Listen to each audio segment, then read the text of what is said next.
โจเหลือในโกนลูกวันพัดถ่อมตั้งในค่ะ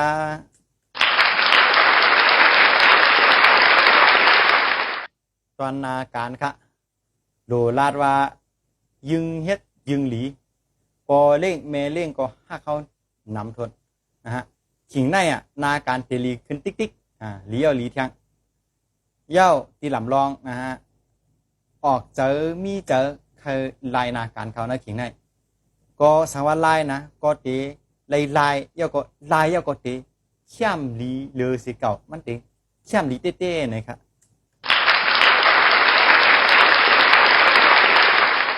ตอนการเงินค่ะเฮาฟังไว้พองค้าตาออกมีย่อยย่อยย้ำย้ำหนำไว้เตะๆค่ะ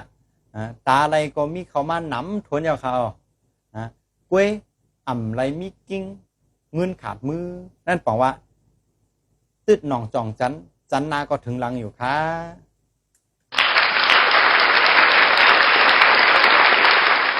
ตอนไปอยู่ลีเฮาฟังสติเนอลองของการว่นนำกว่าห้างกล้วยครับว่นกว่าห้างกล้วยก็ว่นนำว่นป้อมมีตีตึกว่นกว่าติ๊กว่นยาวว่นแทงลองหนึ่งเย้าจับแทงลองหนึ่งให้ไหนกำนั้นค่ะว่นนำคำเจอลาดเผออ่ำไรก็มีตั้งนำค่ะสุมมุกไฟสุมไว้อยู่นะกลางอกนะเมื่อประดันลอยหลวงมาติงไว้กลางอกกันเนาะกล้วยตีเตี้ยเย้า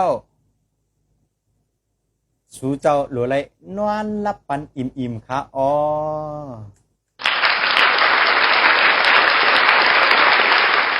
ตอนตั้งหักค่ะก้นมีกู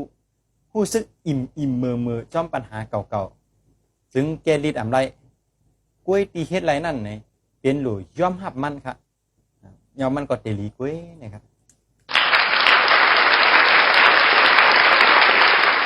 โกนรอดแล้วค่ะ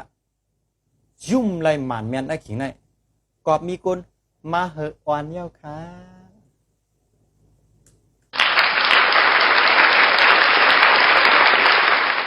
ตอนสีก้ามเกี่ยวได้ลูกเหลือนในโลใกล้ๆใส่เป็นอันเป็นสีมนและตั้งสีก่อฝีก็จะเป็นพ่อนหลีตอนตาตูสุเจ้าค่ะอ๋อตอนการก้ามเกี่ยวถูกลีเลยมีน้ำหอมหาทัดจอยก้ามเกี่ยวนะครับ